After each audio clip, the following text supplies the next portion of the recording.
Sometimes the most important voices are precisely those that no one wants to hear, and when silence is imposed on someone who has already lost everything, only one choice remains: transform pain into legacy. What would you do if, like Liam, you had been erased from your own daughter's life? Would you have given up? Would you have stayed silent in the face of those who laughed at your pain?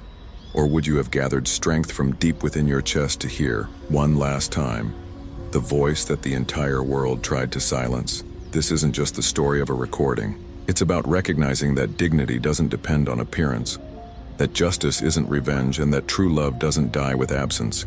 It persists until it's heard. And you? Would you have had the courage to forgive? Would you have exposed everything? Or would you have been content to simply listen to your daughter's last song, alone? If this story has touched you in some way, share it with someone who needs to remember that listening is often the greatest act of love. Like, share, and follow our channel for more stories that transform pain into hope. Because sometimes all someone needs is someone who listens. Rain hammered Wellington's streets like bullets against concrete when Liam Rawiri pushed through the glass doors of Mistral Auto, leaving muddy tracks across the pristine beige carpet. The downpour had soaked through his torn military jacket, and water dripped from his weathered face onto the polished showroom floor. He carried nothing but a faded blue children's cap with Sienna embroidered in white thread, the letters barely visible after years of handling, as if someone had traced them with trembling fingers countless times. The salespeople stopped their conversations mid-sentence. A young woman in a crisp blazer wrinkled her nose at the scent of wet fabric and unwashed skin. One of the senior salesmen chuckled quietly to his colleague.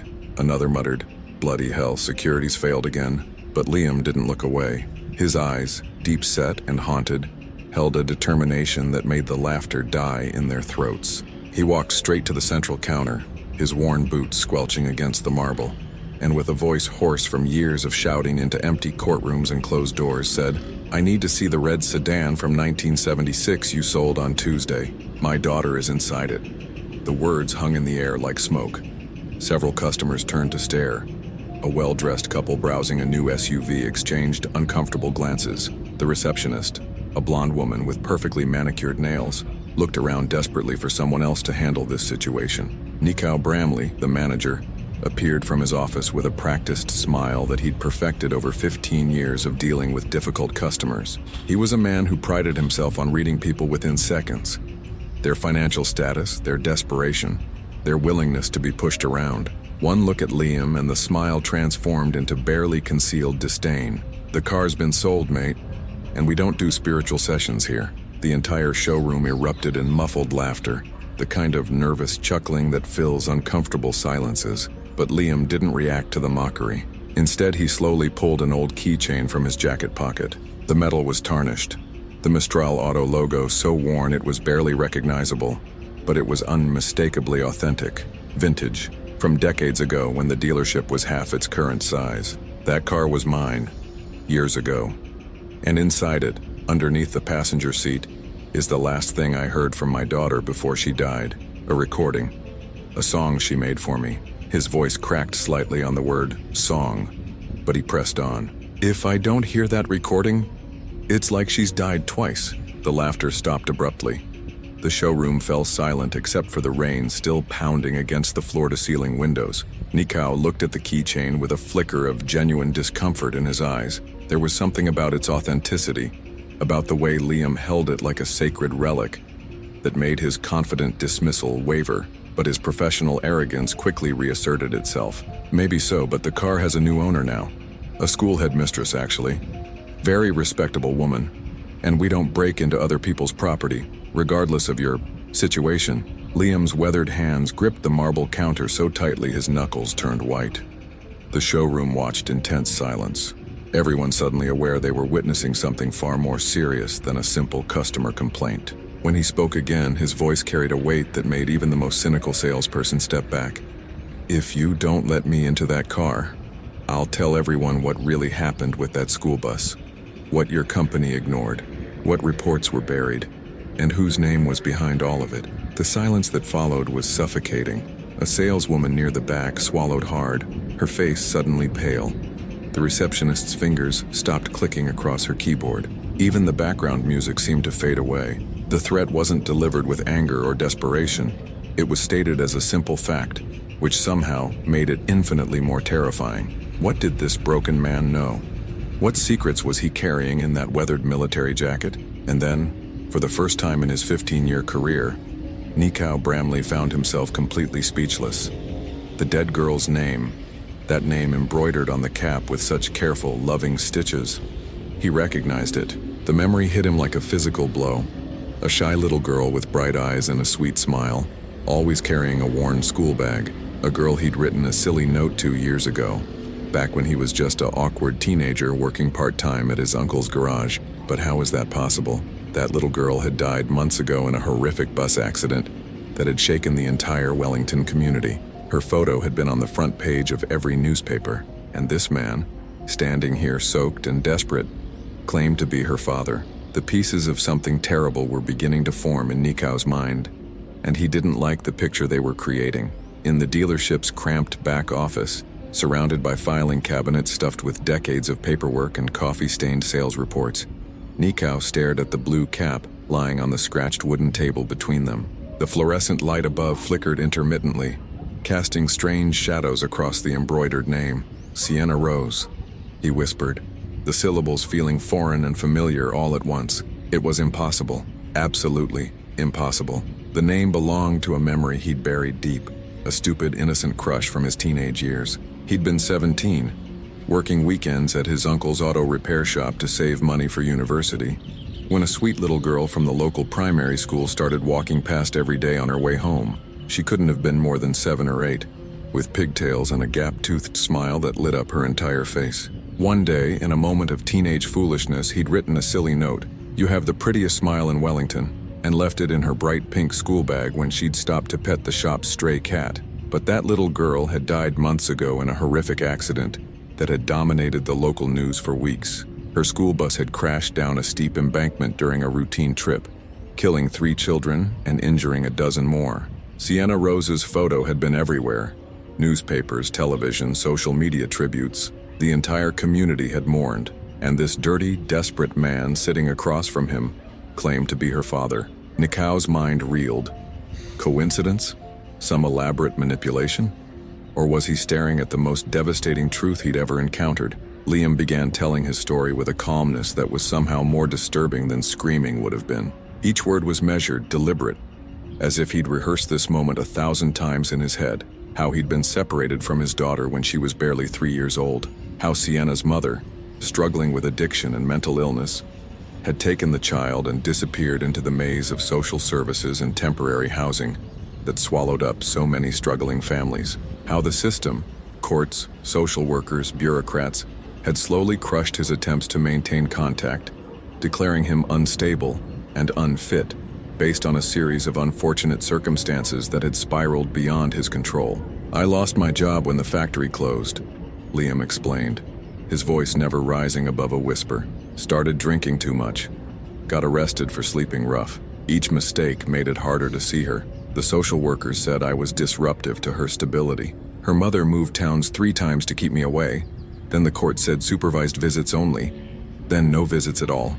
They said it was in the child's best interests." Nikau found himself leaning forward despite his skepticism. There was something in Liam's eyes, a kind of hollow pain that couldn't be faked. "When Sienna died in that bus accident, I wasn't even notified," Liam continued. "I only found out 3 days later when I saw her photo on the evening news. 3 days. My daughter was dead for 3 days before I knew." The office felt airless. Nikau loosened his tie, suddenly aware of how the fluorescent light was humming like an angry wasp. "But you found out about the car somehow?"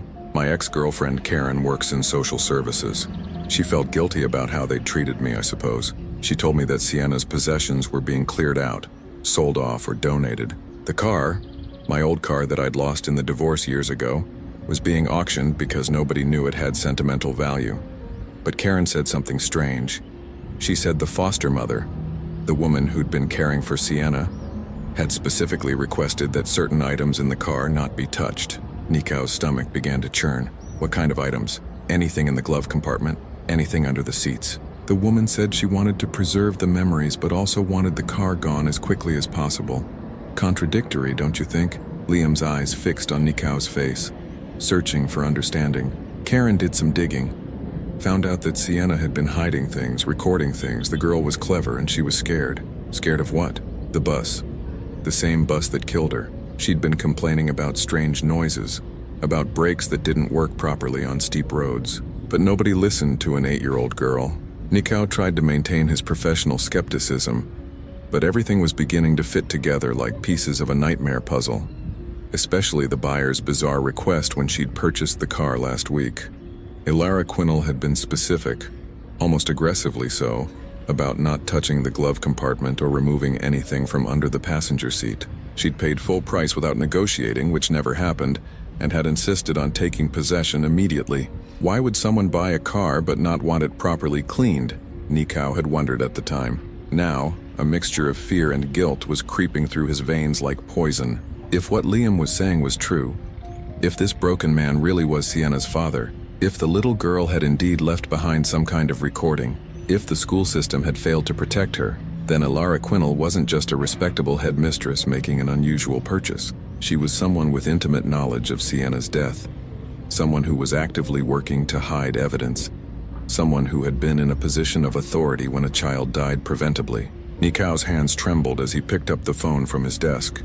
The weight of what he was about to do pressed down on him like a physical force. He dialed the school's number with deliberate slowness, each button press feeling like a step toward an abyss. Wellington Primary School, this is Janet speaking.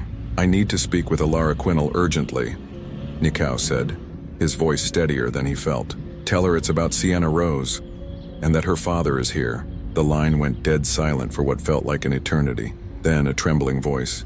She'll be there in 30 minutes. The phone call had revealed everything. The receptionist's immediate recognition of Sienna's name, the fear in her voice, the fact that Ilara would drop everything to rush to the dealership. Nikao hung up and looked at Liam, who was clutching the blue cap like a lifeline. Neither man spoke, but both understood that in 30 minutes their quiet Tuesday afternoon was going to explode into something that would change everything. Outside, the rain continued to fall.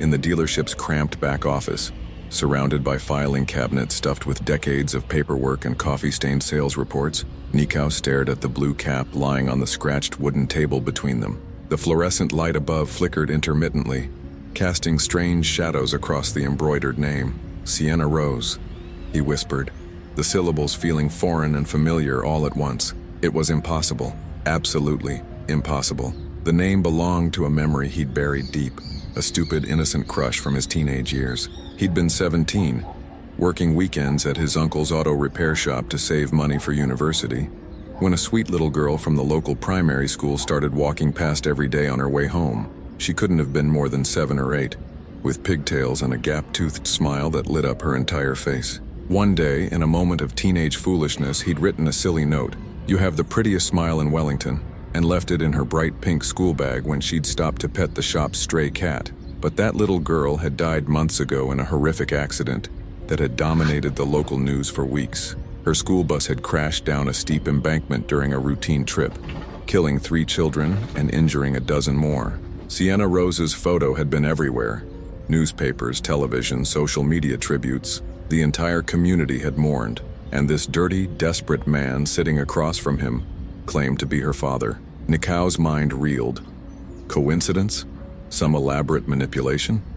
Or was he staring at the most devastating truth he'd ever encountered? Liam began telling his story with a calmness that was somehow more disturbing than screaming would have been. Each word was measured, deliberate, as if he'd rehearsed this moment 1,000 times in his head. How he'd been separated from his daughter when she was barely 3 years old. How Sienna's mother, struggling with addiction and mental illness, had taken the child and disappeared into the maze of social services and temporary housing that swallowed up so many struggling families. How the system, courts, social workers, bureaucrats, had slowly crushed his attempts to maintain contact, declaring him unstable and unfit based on a series of unfortunate circumstances that had spiraled beyond his control.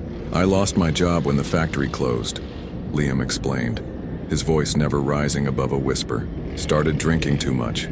Got arrested for sleeping rough. Each mistake made it harder to see her. The social workers said I was disruptive to her stability. Her mother moved towns 3 times to keep me away. Then the court said supervised visits only. Then no visits at all.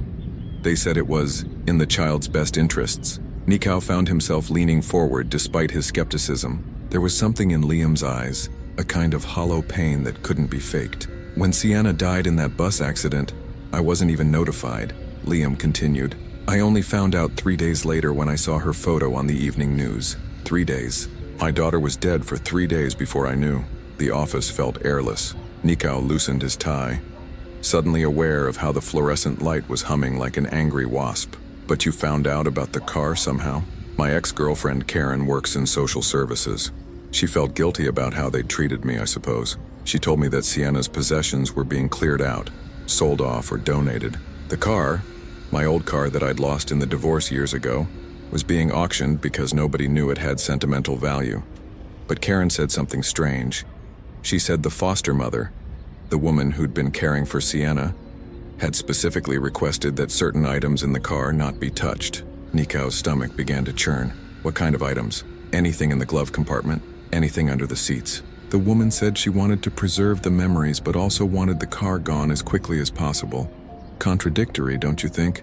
Liam's eyes fixed on Nikao's face, searching for understanding. Karen did some digging. Found out that Sienna had been hiding things, recording things. The girl was clever and she was scared. Scared of what? The bus. The same bus that killed her. She'd been complaining about strange noises, about brakes that didn't work properly on steep roads. But nobody listened to an 8-year-old girl. Nikao tried to maintain his professional skepticism, but everything was beginning to fit together like pieces of a nightmare puzzle, especially the buyer's bizarre request when she'd purchased the car last week. Ilara Quinnell had been specific, almost aggressively so, about not touching the glove compartment or removing anything from under the passenger seat. She'd paid full price without negotiating, which never happened, and had insisted on taking possession immediately. Why would someone buy a car but not want it properly cleaned? Nikao had wondered at the time. Now, a mixture of fear and guilt was creeping through his veins like poison. If what Liam was saying was true, if this broken man really was Sienna's father, if the little girl had indeed left behind some kind of recording, if the school system had failed to protect her, then Ilara Quinnell wasn't just a respectable headmistress making an unusual purchase. She was someone with intimate knowledge of Sienna's death, someone who was actively working to hide evidence, someone who had been in a position of authority when a child died preventably. Nikao's hands trembled as he picked up the phone from his desk. The weight of what he was about to do pressed down on him like a physical force. He dialed the school's number with deliberate slowness, each button press feeling like a step toward an abyss. Wellington Primary School, this is Janet speaking. I need to speak with Ilara Quinnell urgently, Nikao said, his voice steadier than he felt. Tell her it's about Sienna Rose, and that her father is here. The line went dead silent for what felt like an eternity. Then a trembling voice. She'll be there in 30 minutes. The phone call had revealed everything. The receptionist's immediate recognition of Sienna's name, the fear in her voice, the fact that Ilara would drop everything to rush to the dealership. Nikao hung up and looked at Liam, who was clutching the blue cap like a lifeline. Neither man spoke, but both understood that in 30 minutes their quiet Tuesday afternoon was going to explode into something that would change everything. Outside, the rain continued to fall. Ilara Quinnell arrived exactly 30 minutes later, her silver Mercedes pulling into the dealership's car park with the precision of someone who controlled every aspect of her existence. She stepped out wrapped in an expensive charcoal wool coat and a silk scarf that seemed to strangle rather than comfort her. Her movements were measured, deliberate, the walk of someone who had spent decades commanding authority in school corridors and parent-teacher conferences. But there was something different about her today, something that made her usually steady hands fidget with her car keys. She entered Mistral Auto as if she owned the building, her heels clicking against the marble floor with military precision. The same salespeople who had laughed at Liam now straightened their postures and offered nervous smiles. Ilara Quinnell was Wellington Primary's headmistress, a woman whose opinion could make or break careers in education. Her presence commanded instant respect. But when her steel gray eyes found Liam sitting in the corner of the showroom, still clutching that faded blue cap, she stopped mid-stride. For just a fraction of a second, so brief that most people would have missed it, her carefully constructed mask slipped. It wasn't fear that crossed her face, it wasn't surprise, it was recognition. Immediate, undeniable recognition. Nikao noticed. He'd spent 15 years reading people's faces for signs of deception, desperation, or hidden motives. Ilara Quinnell knew exactly who Liam was. She had always known. "Mrs. Quinnell," Nikau began, his voice professionally courteous, but carrying an undertone of steel. "Thank you for coming so quickly. This gentleman has made some rather serious claims about the vehicle you purchased last week." Ilara's composure returned like armor sliding back into place. She arranged her features into the expression she'd perfected for dealing with difficult parents and unruly students. Patient but firm, understanding but unmovable. "I'm not sure what this is about, Mr. Bramley, but I purchased that car in good faith. If there's some sort of administrative error, you bought a car with a hidden recording device," Liam interrupted, standing slowly. His voice was quiet, but it cut through her polished response like a blade. "Not by accident, because you knew what it contained." Ilara's laugh was perfectly calibrated, the sound an experienced educator makes when dealing with outrageous accusations from unreasonable people. "I'm sorry, but I have absolutely no idea what you're talking about. This is completely absurd. I'm being harassed by someone who appears to be having some sort of mental health crisis." But her voice had developed the slightest tremor, almost imperceptible. But Nikau caught it. So did the receptionist, who had stopped pretending to work and was watching the confrontation with obvious fascination. Even the other customers had paused their browsing to eavesdrop on what was rapidly becoming the most dramatic scene the dealership had ever witnessed. "The name Sienna Rose," Liam continued, his weathered hands smoothing the embroidered letters on the cap. "You say it's just a coincidence, that you don't know who she was." "It's not an uncommon name," Ilara replied, but her words came too quickly. "I deal with hundreds of children every year. I can't be expected to remember every." "You remember her," Liam said with devastating certainty, "because you were responsible for her." From his jacket pocket, he withdrew a folded document. The paper was creased and worn, as if it had been handled countless times, studied under lamplight in cheap motel rooms and homeless shelters. He unfolded it carefully, revealing the official letterhead of the Wellington family court. "Custody transfer papers," he explained to Nikau, though his eyes never left Ilara's face. "Dated 3 years ago. Guardian rights transferred from Rebecca Rawiri, Sienna's mother, to Ilara Ruth Quinnell." The blood drained from Ilara's face so quickly that Nikau thought she might faint.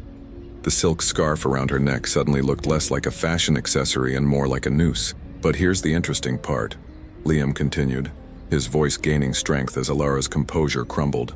"The paperwork lists you as Rebecca's aunt, family member, next of kin." He looked around the showroom, ensuring everyone could hear. "But Rebecca was my ex-wife's sister, which means you've known exactly who I was this entire time. You've known about my attempts to contact Sienna.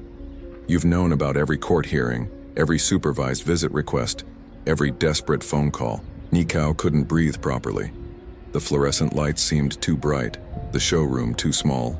This wasn't just about a car or a recording anymore.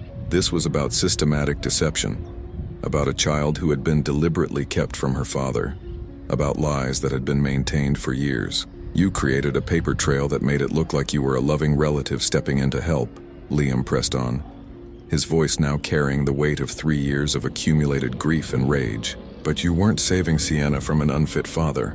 You were stealing her from me. And when she started asking questions, when she started figuring out the truth, when she started recording her fears about that bloody bus," his voice cracked, "you decided it was easier to let her die than to face what you'd done." Ilara finally found her voice, but it was thin and desperate. "You have no right to make these accusations. You don't understand the circumstances. Rebecca was ill. The child needed stability. You were in no position to—" "I was her father." Liam's composure finally shattered, his voice echoing through the showroom like a gunshot. "I didn't need to be perfect to love her. I didn't need to have money or a house or the right kind of job to be her dad. But you decided I wasn't good enough. You decided she was better off without me. And when she died," he stopped, visibly struggling to control himself. "When she died, you tried to erase every trace of me from her life, including her last words." Ilara tried to move toward the exit, but Nikau stepped sideways, subtly blocking her path. His face was pale, but his jaw was set with determination. "I think we need to hear what's on that recording, Mrs. Quinnell.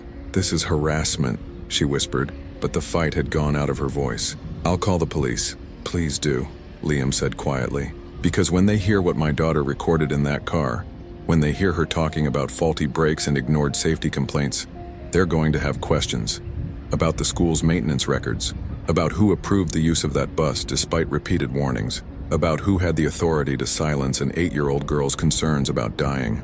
The showroom fell silent except for the rain still hammering against the windows. Ilara stood frozen, her expensive coat suddenly looking like a costume, her authority evaporating like steam.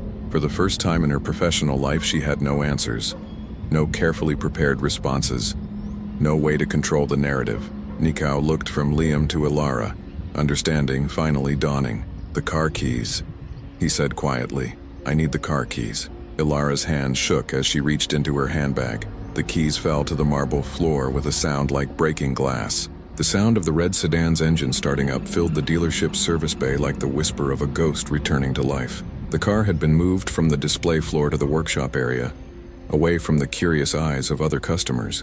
But word had spread through the building like wildfire. Mechanics, salespeople, even the office staff had found excuses to hover near the bay doors, sensing that something extraordinary was about to unfold. Liam approached the 1976 sedan as if he were approaching a grave. His weathered hands trembled as they traced the familiar lines of the car he'd once driven to work every day. The car where he'd listened to radio shows during lunch breaks. The car that had been repossessed when his life fell apart. Now it sat here like a time capsule, holding the last words of the daughter he'd been forbidden to know. The passenger door opened with a soft click that somehow sounded deafening in the tense silence. Liam knelt beside the seat, his fingers feeling underneath for the hiding place only a child would think to use. There, taped to the metal framework, was a small rectangular object wrapped in plastic.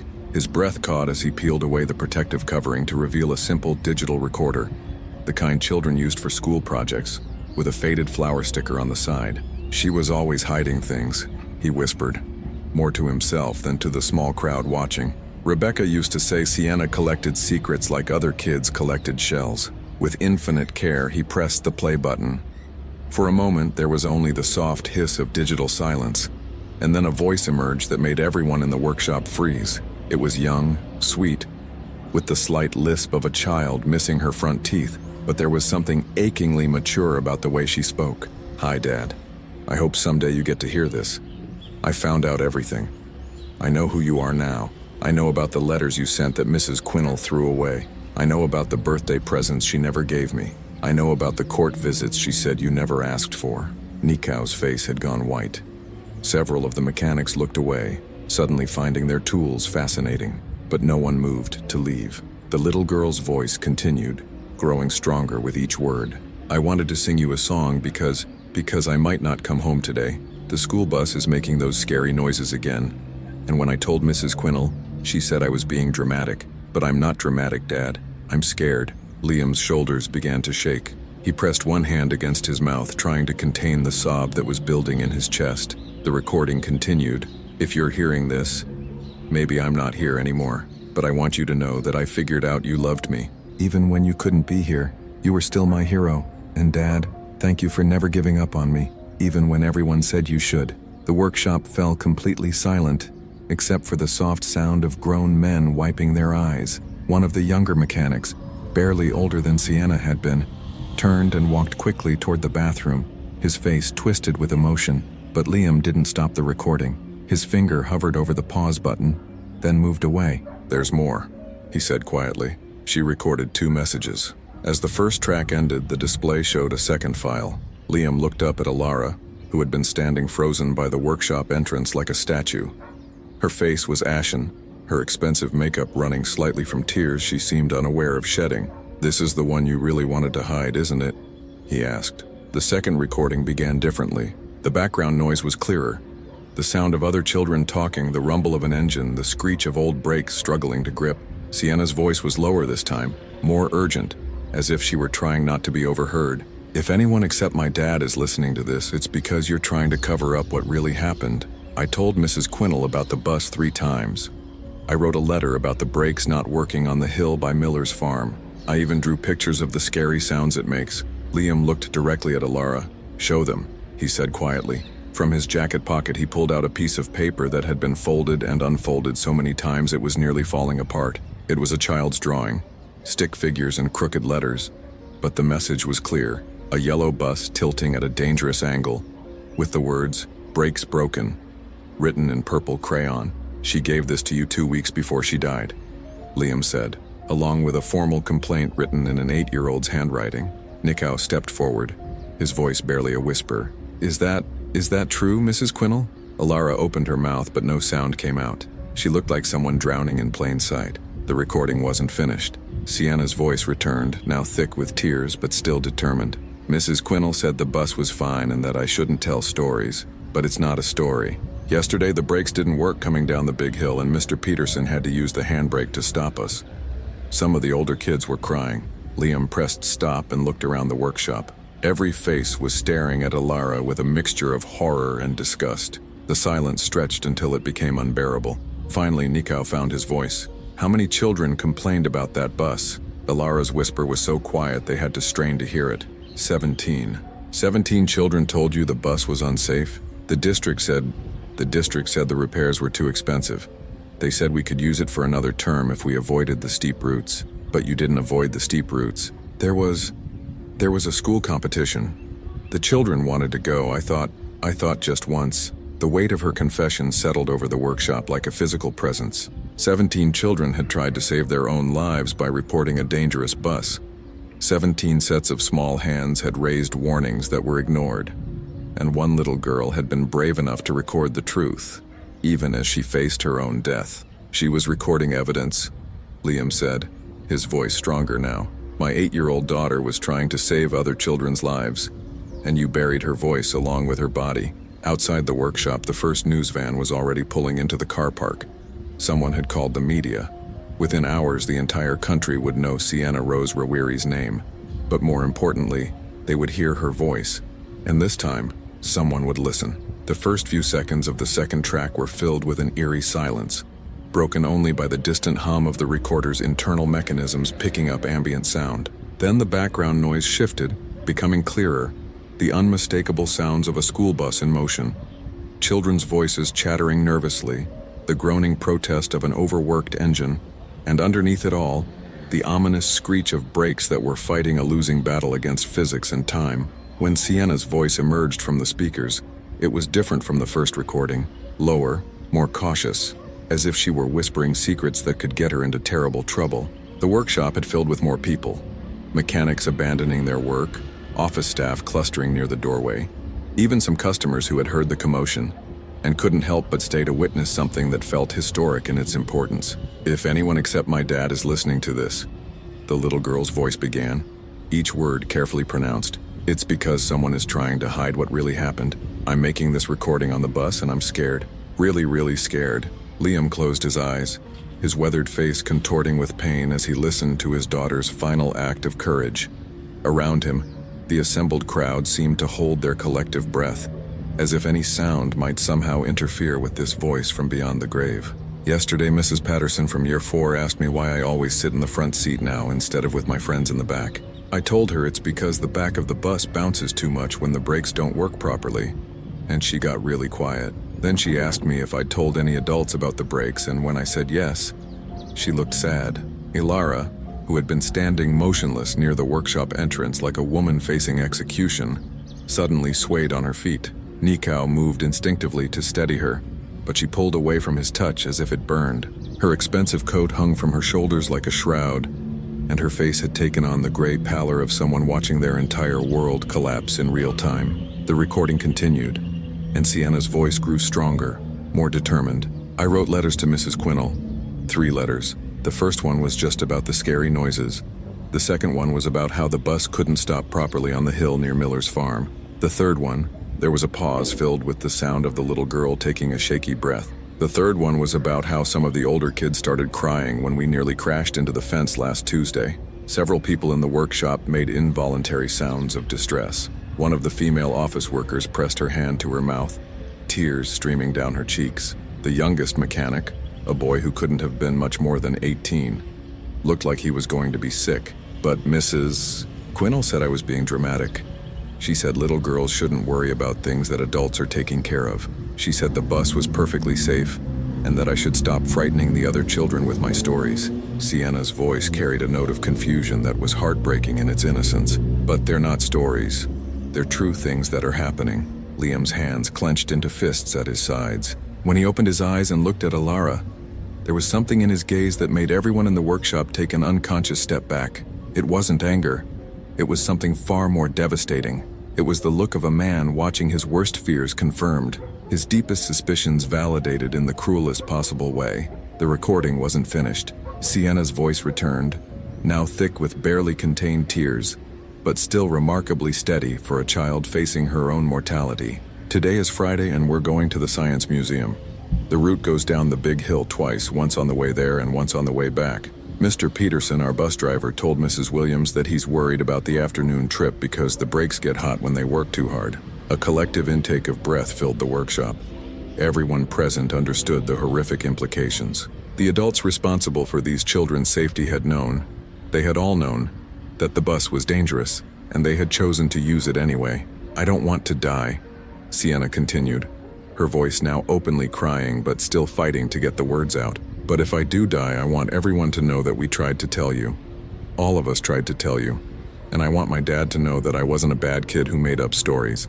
I was just scared and nobody would listen." The workshop fell completely silent except for the soft sounds of grown adults weeping.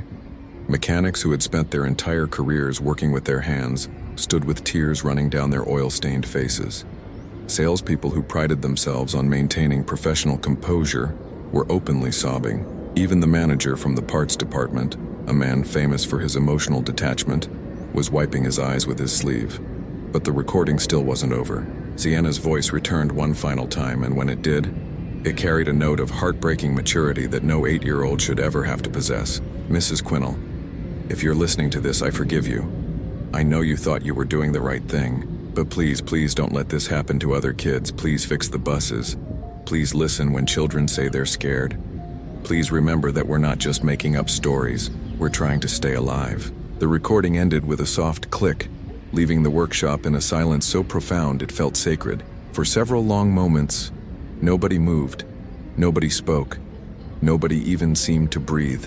The weight of what they had just heard, a child's final plea for safety, a little girl's last act of forgiveness toward the adult who had failed her, settled over them like a physical presence. Liam reached out and gently ejected the recording device from the car's ancient sound system. He held it in his palms like a precious relic, which in many ways it was. This small piece of technology contained the last words of his daughter, but more than that, it contained evidence of a systematic failure that had cost 3 young lives and traumatized dozens more. 17 children, he said quietly, his voice cutting through the silence like a blade.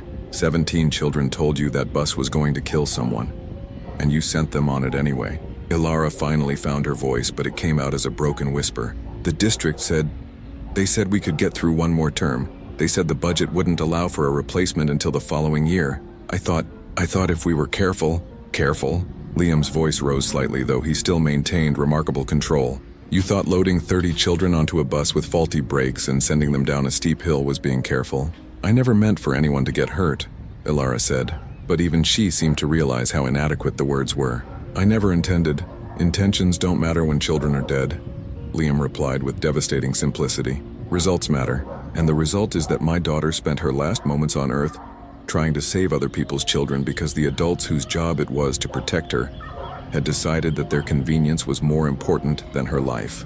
Outside the workshop, the sound of approaching sirens could be heard growing louder. Someone had called the police, and someone else had clearly called the media, because the distinctive rumble of news vans was beginning to fill the car park. Within minutes, this private moment of grief and revelation would become public knowledge.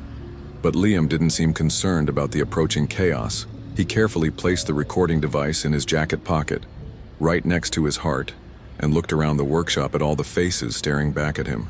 "My daughter's last words were about forgiveness," he said quietly. "But forgiveness doesn't mean forgetting, and it sure as hell doesn't mean letting this happen again." Wellington Central Police Station buzzed with an energy that Senior Constable Maria Santos had rarely experienced in her 15 years of service. Word had spread through the building like wildfire. A homeless man had walked into a car dealership with evidence that could bring down one of the city's most respected school administrators. By the time Liam arrived with the recording device clutched in his weathered hands, half the station seemed to have found excuses to linger near the interview rooms.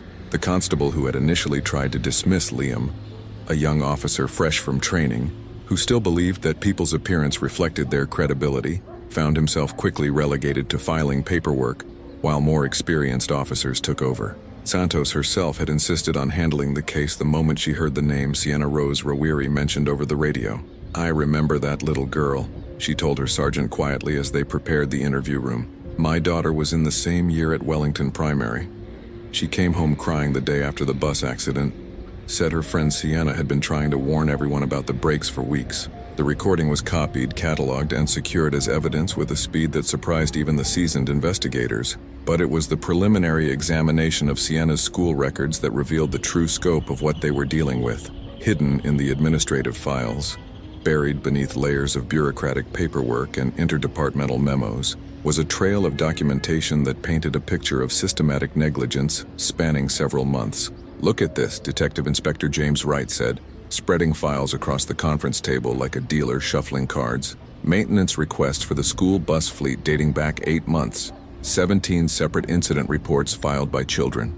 6 complaints from parents about their kids coming home scared after bus rides. And every single one of them was either dismissed, downgraded, or mysteriously misfiled." Santos picked up one of the documents, a handwritten note from a 10-year-old boy named Thomas Chen.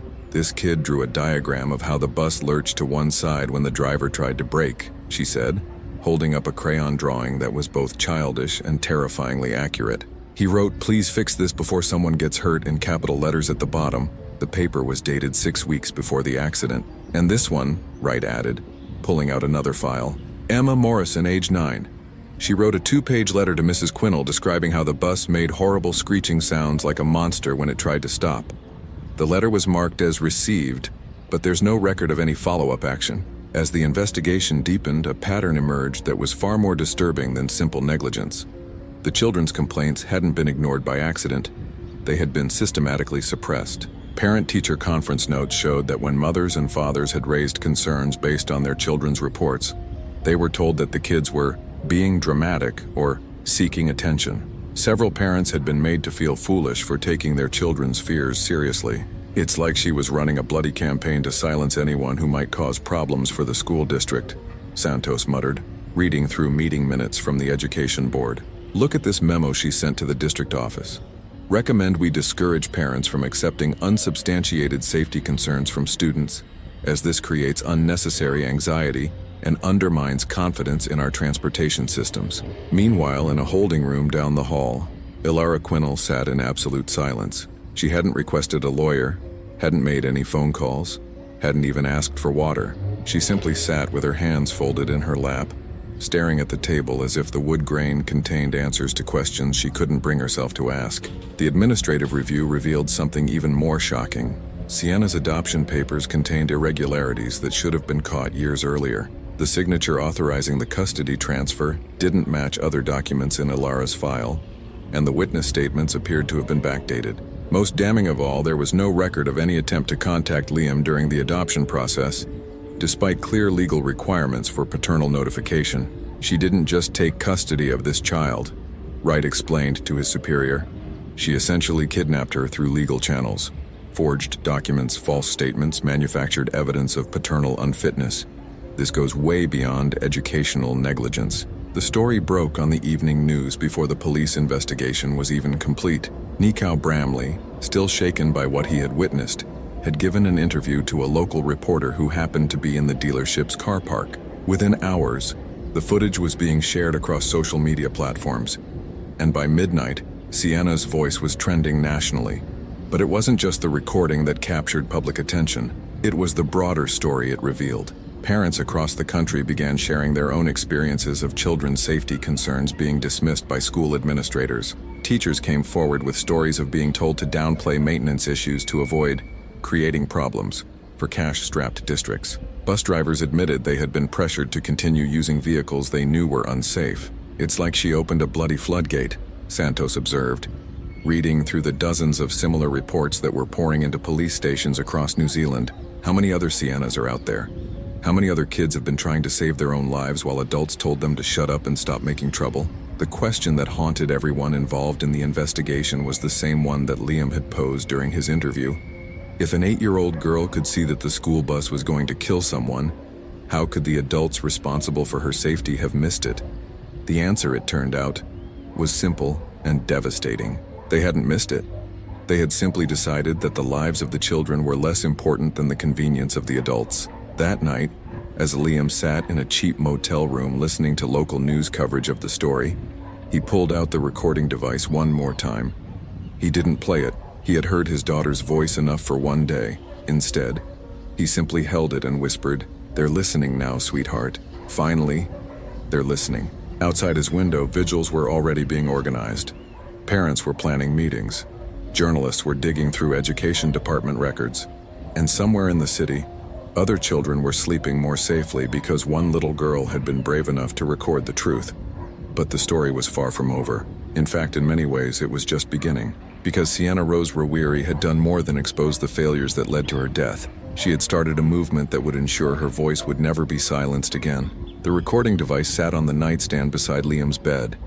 A small piece of technology that had become the most powerful weapon in the fight for children's safety that New Zealand had ever seen. And tomorrow that weapon would be heard by millions more people who desperately needed to understand that sometimes the most important voices are the smallest ones. 3 weeks after the recording was first played in that cramped dealership workshop, Liam found himself standing in the Wellington Town Hall facing an audience that stretched far beyond what the venue was designed to hold. Parents, teachers, government officials, and journalists packed every available seat, while hundreds more gathered outside in the rain, listening to the proceedings through speakers that the city council had hastily installed. The formal inquiry into school transportation safety had become something unprecedented in New Zealand's history. A public reckoning with the systematic failure to protect children.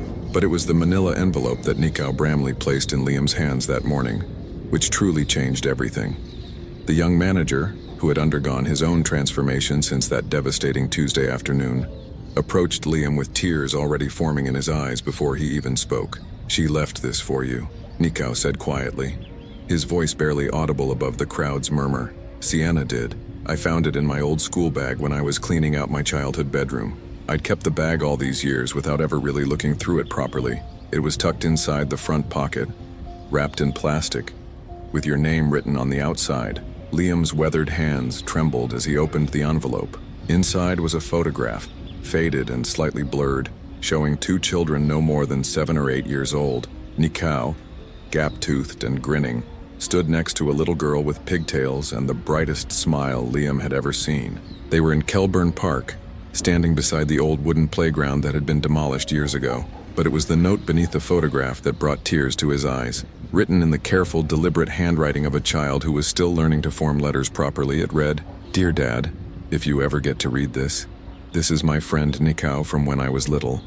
He wrote me a nice note once that made me feel special. If something happens to me and you're sad, please know that you gave me the most important thing anyone can give someone. A name to be proud of, and a heart full of love, even from far away. If you're reading this, it means someone cared enough to listen to a little girl's voice. That someone was probably you. I hope when you think of me, you remember that what you gave me was more than enough. Love forever, your daughter Sienna Rose." For the first time in 20 years, Liam cried in public. Not the bitter tears of rage and frustration that had sustained him through years of legal battles and bureaucratic stone walls, but tears of something he had almost forgotten existed: pure, overwhelming love. The kind of love that transcends death, that survives separation, that grows stronger rather than weaker when tested by time and tragedy. Standing at the podium before an audience of hundreds, Liam made a decision that surprised everyone, including himself. Instead of demanding justice, instead of calling for punishments or retribution, he announced the creation of something entirely different: the Sienna Voice Project. "My daughter spent her last moments trying to save other children," he said, his voice carrying clearly through the packed hall and out to the crowd gathered in the rain. "She didn't want revenge. She wanted change. So that's what we're going to give her." The project was simple in concept, but revolutionary in scope. Every school bus in New Zealand would be fitted with recording devices that children could access easily. Not for surveillance, but for safety. Students would be encouraged to report concerns, knowing that their voices would be heard, documented, and acted upon. Parents would receive transcripts of any safety-related recordings their children made. And most importantly, no adult would ever again have the power to dismiss a child's fear as dramatic or attention-seeking. The response was immediate and overwhelming. Within 48 hours, donations began pouring in from across the country. Parents who had lost their own children in preventable accidents. Teachers who had been silenced when they tried to raise safety concerns. Even bus drivers who had been forced to operate unsafe vehicles came forward with contributions and stories of their own. But it was the children themselves who provided the most powerful support. Schools across New Zealand began receiving letters, drawings, and even homemade recordings from students sharing their own safety concerns. Many of these had been voiced before but ignored. Now, with Sienna's story as inspiration, children found the courage to speak up again, and adults found the wisdom to listen. Alara Quinnell, who had been sentenced to 2 years of community service for criminal negligence and document falsification, made an unexpected request through her lawyer. She wanted to serve her sentence specifically as a volunteer safety monitor on school buses, the very vehicles she had once deemed acceptable risks. Her first day on the job was filmed by news crews, showing a woman who looked like she had aged a decade in a month, quietly taking a seat beside nervous children and asking, for the first time in her career, "How are you feeling? Is there anything that's worrying you about this trip?" The transformation wasn't limited to New Zealand.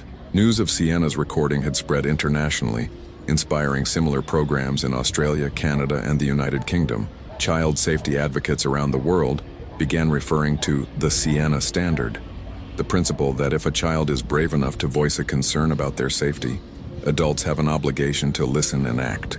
6 months after that rainy Tuesday at Mistral Auto, Liam stood in the same spot where his daughter had died, watching as the first official Sienna voice recording device was installed on a brand new school bus. The technology was simple, just a small button that children could press to leave a message, with a green light that showed their voice had been recorded and would be reviewed within 24 hours. The first child to use the system was a 6-year-old named Lucy Patterson, who pressed the button and said, "Hi, my name is Lucy, and I just wanted to say that Mr. Johnson is a really good bus driver, and he always makes sure we put our seatbelts on properly. Thank you for keeping us safe." It wasn't a safety concern, it was gratitude, but hearing that little voice, so clear and confident and unafraid, Liam smiled for the first time since he could remember. Sienna hadn't just saved future children from danger. She had created a world where children felt heard, valued, and protected. That evening, as Liam sat in his new flat, donated by a Wellington family who had been moved by his story, he pulled out the recording device one final time. He didn't play Sienna's message. He didn't need to anymore. Instead, he simply held it and whispered, "They're not just listening now, sweetheart. They're learning to care." Outside his window, the lights of Wellington twinkled like stars, each one representing a family that was a little bit safer, because one 8-year-old girl had been brave enough to speak truth in the face of indifference. The recording device that had once held the last words of a dying child had become the foundation for a movement that would protect countless others. But the most powerful legacy wasn't the technology or the laws or the policy changes. It was something simpler and more profound. The understanding that love doesn't end with death, that courage can be inherited, and that sometimes the smallest voices carry the most important messages. Sienna Rose Rawiri had found her way home at last. 1 year after that rainy Tuesday at Mistral Auto, Liam stood in the newly constructed Sienna Rose Rawiri Memorial Library at Wellington Primary School, watching as the final piece of the installation was put into place. The original recording device, the small digital recorder with its faded flower sticker, now sat within a specially designed glass case at the center of the children's section, surrounded by books about courage, honesty, and speaking up for what's right. The plaque beneath it bore simple words that had been chosen by the school's student council. Sienna Rose Rawiri, 2009-2022. She spoke when no one wanted to listen. Now everyone hears. But it was the sound that filled the library that morning which brought tears to Liam's eyes. Not tears of grief this time, but of something that felt remarkably like hope. The first official test of the new Sienna voice system was taking place, and the voice that emerged from the speakers belonged to an 8-year-old boy named Jackson Miller. "Hi, my name is Jackson, and I'm in year 3, the recording began. The child's voice clear and confident in a way that reminded Liam powerfully of his daughter. "Our bus driver, Mr. Pete, forgot to give my little brother his lunchbox at the last stop. But it's not a big problem because Mom packed extra sandwiches today. I just wanted to make sure he knows where it is so Tommy doesn't go hungry." The message was simple, ordinary, exactly the kind of small concern that might once have been dismissed or ignored. But the boy's next words revealed why the system had become so much more than anyone had initially imagined. "And if my mom is listening to this, I love you." I just wanted to say that because Sienna couldn't tell her dad she loved him until it was too late. Liam closed his eyes and smiled, feeling something inside his chest that he hadn't experienced in decades. The warmth of knowing that his daughter's death had meaning, that her voice had not been silenced, but amplified, that her love had somehow found a way to reach children she would never meet. The Sienna Voice Project had exceeded every expectation. Within 12 months, similar systems had been installed in over 3,000 schools across New Zealand, Australia, and Canada. The concept was spreading to the United States and the United Kingdom. Children were using the devices not just to report safety concerns, but to share worries, express gratitude, and sometimes simply to know that someone was listening. More importantly, the culture around children's voices had fundamentally changed. Parents who had once dismissed their children's fears as imagination were learning to listen more carefully. Teachers were being trained to recognize the difference between attention-seeking behavior and genuine concern. School administrators were discovering that children often saw problems that adults had missed or ignored. The statistics were remarkable. In the first year alone, the Sienna Voice system had identified 847 legitimate safety issues across the participating schools. Faulty playground equipment, unsafe bus routes, bullying incidents that might have escalated to violence, even a gas leak in a school kitchen that could have caused a catastrophic explosion. Each problem had been addressed within 48 hours of being reported. But perhaps the most significant change was invisible to statistics. Children were walking taller, speaking up more confidently, believing that their voices mattered. Parents were asking better questions. Communities were paying attention in ways they never had before. Nikau Bramley, who had become the project's most unexpected advocate, continued working at Mistral Auto, but the dealership had undergone its own transformation. The company had established a program donating refurbished vehicles to schools and community organizations, with a particular focus on ensuring that transportation was safe and reliable. More importantly, Nikau had made it his personal mission to treat every customer, regardless of their appearance or circumstances, with the dignity he wished he had shown Liam that first day. "She changed all of us," he told a reporter during the one-year anniversary coverage. "Not just the people who knew her, but people who never met her." That's the thing about courage. It's contagious. One 8-year-old girl being brave enough to tell the truth made thousands of other people brave enough to listen. Ilara Quinnell had quietly completed her community service and resigned from education entirely. She now worked as a crossing guard at a busy intersection near Wellington Primary, a job that required her to spend every morning and afternoon focused on nothing but keeping children safe. She had never spoken publicly about the case, but those who saw her at work noted that she treated each child who passed through her intersection as if their life was the most precious thing in the world. "She's paying penance," one parent observed, "every day making sure kids get home safely. It's not enough to bring Sienna back, but it's something." On the anniversary of Sienna's death, Liam made a pilgrimage to the site where the bus had crashed. The steep hill had been redesigned with better barriers and warning signs, and a small memorial garden had been planted where the accident occurred. 3 small trees, one for each child who had died, grew beside a bench that faced the city where their voices were finally being heard. Liam sat on that bench and pulled out his phone, accessing the Sienna Voice app that allowed parents to listen to their children's recordings. There were dozens of messages from the past week, children reporting everything from wobbly handrails to acts of kindness they wanted to share, but it was the most recent recording that brought him to tears. It was from a 7-year-old girl named Emma, whose voice carried the same determined sweetness that had characterized Sienna's final messages. "Hi, this is Emma from year 2. I wanted to tell everyone about my friend Josh, who shared his lunch with me today when I forgot mine, and I wanted to say thank you to Sienna, even though she's not here anymore. My mom told me about her, and I think she was very brave. I hope she knows that we're all safer now because of what she did." As the sun set over Wellington, casting long shadows across the memorial garden, Liam understood something that had taken him a year to fully grasp. His daughter hadn't died in vain, and she hadn't really died at all. Her voice lived on in every child who felt safe enough to speak up, in every adult who had learned to listen, in every system that now prioritized children's well-being over bureaucratic convenience. Sienna Rose Rawiri had wanted to sing a song for her father. In the end, she had taught an entire country to sing, not in harmony, but in the beautiful, chaotic chorus of children's voices being heard, believed, and acted upon. The recording device in the memorial library would remain there forever. A reminder that sometimes the most powerful weapons against indifference and negligence are the smallest voices, speaking the simplest truths. And somewhere in that chorus of young voices, Liam could still hear his daughter's laugh, as clear and joyful as the day she was born. She had come home at last, not to him, but to a world that would never again ignore a child's plea for safety. And that, Liam realized, was exactly the kind of legacy that Sienna would have chosen. He walked in alone, covered in mud, carrying nothing but a faded children's cap and one strange request: access to a car that had already been sold. Everyone laughed. But what that man said next made the entire dealership showroom freeze, and minutes later fall to tears. What was hidden inside that car wasn't gold, nor revenge, nor proof of crime.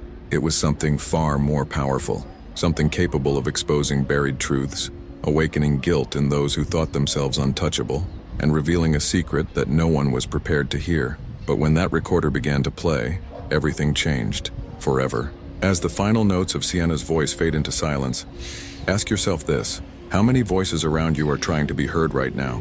How many children in your own community are speaking truths that adults find inconvenient?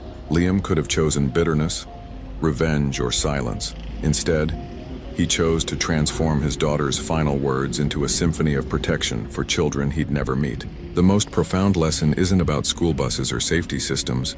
It's about the courage to listen when listening is uncomfortable, to believe when belief requires action, and to love when love demands sacrifice. Sienna Rose didn't just save other children's lives. She reminded us that the smallest voices often carry the most vital messages. Her father could have let grief consume him, but instead, he let love transform him. In your own life, whose voice are you not hearing? What truths are you dismissing as inconvenient? Sometimes the greatest act of love isn't speaking. It's listening with the intent to act. If this story has stirred something within you, don't let that feeling fade. Share it with someone who needs to remember that every voice matters, that dignity isn't measured by appearance, and that love truly never dies.